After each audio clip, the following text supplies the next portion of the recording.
El otro día iba en el carro con mi hijo y estábamos escuchando una emisora. Y la periodista, entrevistando a un joven, le dice: me encanta tu forma de ser porque hablas sin pelos en la lengua. En ese momento, mi hijo se voltea con una cara de terror. Me dice: mamá, ¿hay personas con pelos en la lengua? A mí me dio risa, lo abracé y continuamos. ¿Sabían ustedes que entre los 0 y los 7 años el cerebro de un niño crea la mayor cantidad de conexiones neuronales que en otra etapa de su vida? Se forman alrededor de 1 millón de ellas cada segundo. Jean Piaget, un biólogo suizo que después se convirtió en psicólogo, nos dejó un gran legado en la psicología infantil. Él nos formuló la idea de que los niños no piensan igual que los adultos. Y para mí esa teoría, después de contarles la historia que les conté y 1000 más que tengo de mi hijo, pues tomó mucho sentido. Y esa es la razón por la cual quizás muchos adultos se excusan para no escuchar a un niño, para pensar que sus ideas carecen de valor y de sentido y prefieren ignorarlos. A mí me encantan estas charlas, soy apasionada de verlas. Y el otro día buscando una me encontré con la de un niño que se llama Javier Ochoa. No creo que tenga más de 10 años. Y su charla se llama ¿Y si niños y adultos habláramos más? O si adultos y niños habláramos más. Y en esa charla él contaba que estaban 2 adultos hablando y mientras hablaban uno de ellos dijo un dato errado. Y Javier tenía conocimiento de esa información, así que vino, dio su punto de vista, lo corrigió y el adulto le dijo: ¿y tú qué vas a saber si tú eres un niño? En ese momento él se sintió triste porque no tuvieron en cuenta su opinión. Pero él dijo: bueno, esto no es normal. Los adultos no son así. Ellos sí escuchan. Y se le sembró la semilla de curiosidad. Y empezó a hacer un experimento. A ir con varios adultos e intentar dar su opinión en medio de ellos. Y adivinen qué pasó. Pues las opiniones de Javier no fueron tenidas en cuenta. Porque un niño a esa edad, ¿qué iba a saber? Y así Javier pudo concluir que la voz de un niño rara vez es escuchada. Y para mí ahí radica el punto más importante en esa diferencia de pensamiento que nos hablaba Piaget. Porque un niño no tiene sesgos mentales. Un niño no tiene instauradas en su cerebro barreras limitantes. Para un niño todo es posible. Ellos creen en ese mundo de posibilidades. El otro día yo estaba súper enredada con una situación que no lograba encontrarle el sentido. Y me dio por decirle a mi hijo tiene en este momento 8 años, y le dije y él me dice: mami, ¿y por qué no haces esto? Una solución tan simple que a mí no se me hubiera pasado por la cabeza. Y ahí yo entendí que realmente ellos tienen esa capacidad creativa que nosotros como adultos deberíamos aprovechar. Y no solamente tienen esa capacidad, porque después empiezan una etapa donde empiezan a cuestionarlo todo, todo. Yo pensé que eso era mentira y cuento de los papás. Esa etapa en la que empiezan diciendo: mami, ¿y por qué? ¿Y por qué? Mami, pregunta, pregunta, pregunta. Y llega un momento en que uno se satura. Y uno dice: Dios mío, yo. Pero como yo entiendo el poder de el jardín que yo quiero forjar en mi hijo, yo respiro profundo y con amor y paciencia y ternura le doy sus respuestas. Desafortunadamente, hay otros adultos que no hacen eso. Por su día de estrés, mantienen muy ofuscados y en vez de decirles y responderles con cariño y amor, les dicen: ¡ay, ya deja de preguntar tantas bobadas! Y en la mente de un niño, estas expresiones se traducen en: si yo digo muchas bobadas, entonces yo soy un bobo. Y ahí poco a poco vamos dañando su potencial comunicativo.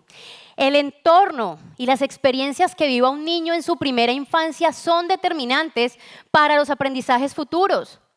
Ellos son en esa etapa como un jardín fértil.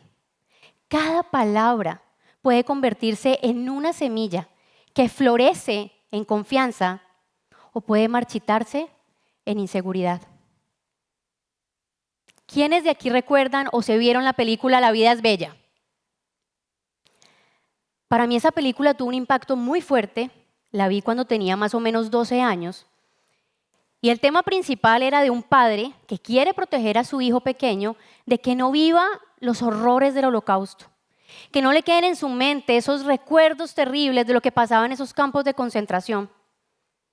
Y lo más lindo es que hace poco leí un artículo donde el actor principal, que también es el director, que es Roberto Benigni, hizo exactamente lo mismo con ese niño en la vida real. Porque cada grabación era súper triste. Eran escenas súper fuertes, dolorosas, y él no quería que ese niño que no tenía más de 5 o 6 años tuviera esos recuerdos en su mente. Como adultos, nosotros tenemos una responsabilidad súper importante y es ayudar a que nuestros niños crezcan en entornos sanos, donde puedan desarrollar sus cualidades, su confianza para poder hablar con respeto, con argumentación. Pero durante décadas y décadas se ha hecho lo contrario. Y yo creo que aquí muchos de nosotros hemos recibido palabras de familiares, padres, abuelos, que ¿qué nos decían? ¡Shh! ¡Cállese! ¡No hable! Ay, ¿cómo vas a decir eso en voz alta? ¡Shh! Pellizco, coscorrón. Ay, ya deja de pensar tantas bobadas y tantas fantasías en esa cabeza, hombre, aterrizá. Y la lista de todas las frases y palabras sería larga, de todo lo que nos dijeron y cómo impactaron de forma negativa en nuestro potencial comunicativo.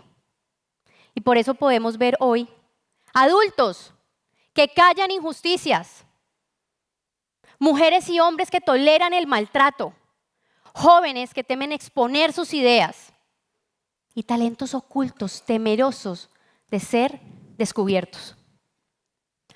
Pasamos más de 15 años en un salón de clases. Qué grato sería que nosotros pudiéramos aprender a decir no, a levantar la mano con valentía, a poder contar nuestra historia sin miedo a sentir vergüenza y poder mostrar la vulnerabilidad porque somos humanos, a poder expresar nuestras ideas sin miedo a ser rechazados. Pero por generaciones completas se ha creado cantidad de mentes brillantes en conocimiento y silenciosas en confianza.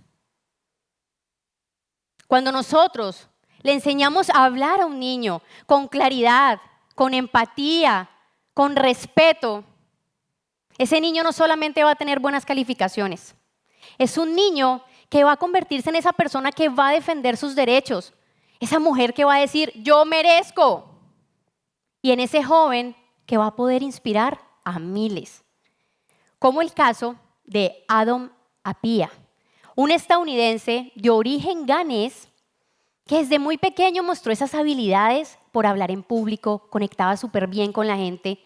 Desde los 10 años ya daba conferencias en la escuela sobre bondad y liderazgo. A los 12 años creó una institución para hablar de temas de inclusión a través del deporte y el servicio comunitario. Conectaba con estructura, con poder, con convicción, con pasión.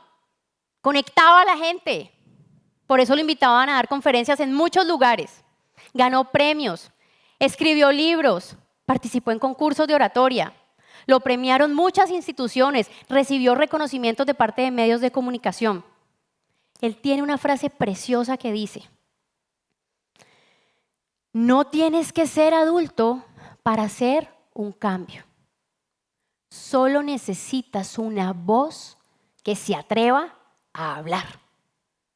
A hablar como lo hizo Malala, esa niña que desde pequeña se paró fuerte, alzó su voz y defendió los derechos de las niñas por la educación en Afganistán.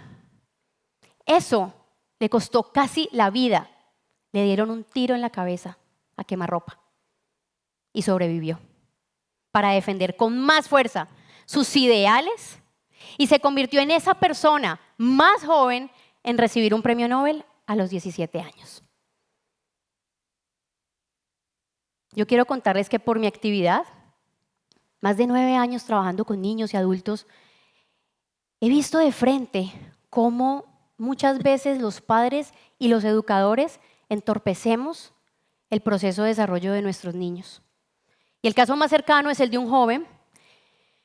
Sus padres me buscaron porque su hijo tenía que hacer una presentación final en el colegio. Y cada presentación para este niño era una pesadilla. Él temblaba, lloraba, se paralizaba, no le salía la voz. Semanas previas a las presentaciones que tenía que dar, se incapacitaba porque se enfermaba. Y este joven llega a mí, empezamos un proceso de 4 semanas. A la segunda semana yo ya había visto avances, ya lo veía más seguro, más confiado. En esa misma semana le tocó hacer una presentación en su salón de clases. Y ya pudo pararse, hablar con seguridad, no tuvo muletillas, hizo pausas, respiraba, hizo un cierre contundente. Y el docente del momento, en lugar de elogiar su avance, se enfocó en lo negativo, en lo que hizo mal. Y en lugar de fortalecer su autoestima, quiso sembrar más miedos e inseguridades. Afortunadamente, este niño joven no estaba permitiendo ya sembrar semillas de inseguridad y por el contrario, en su jardín estaba creando pensamientos positivos. Y a la 5ª semana, este joven pudo pararse a hacer una presentación espectacular delante de mucha gente. Una presentación donde recibió elogios y reconocimientos. Gracias a unos padres que lo ayudaron a transitar ese miedo y él pudo reconocer el poderoso valor de su voz.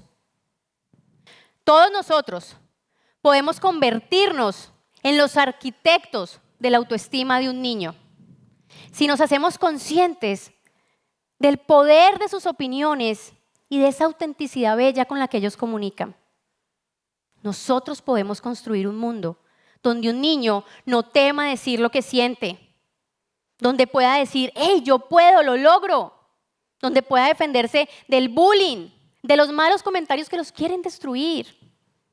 Ese mundo es posible si nosotros les enseñamos a ellos la habilidad más olvidada, enseñarles a hablar con amor, con coraje, con pasión.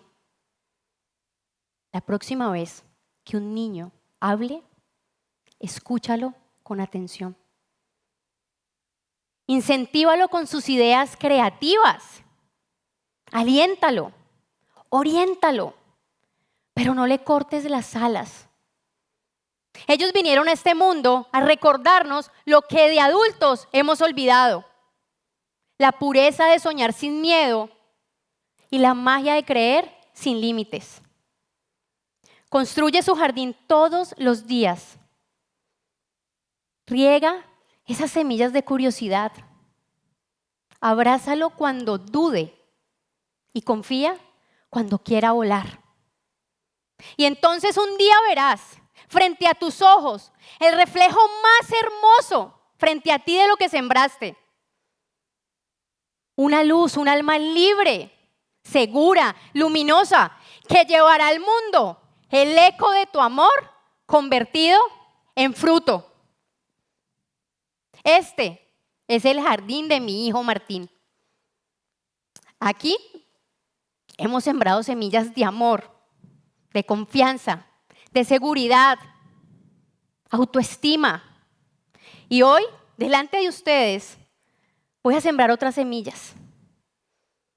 Más semillas de respeto, conciencia y muchas más. Y mi pregunta es, ¿cuáles son las semillas que vas a sembrar y seguirás sembrando hoy cuando regreses a casa? Muchas gracias.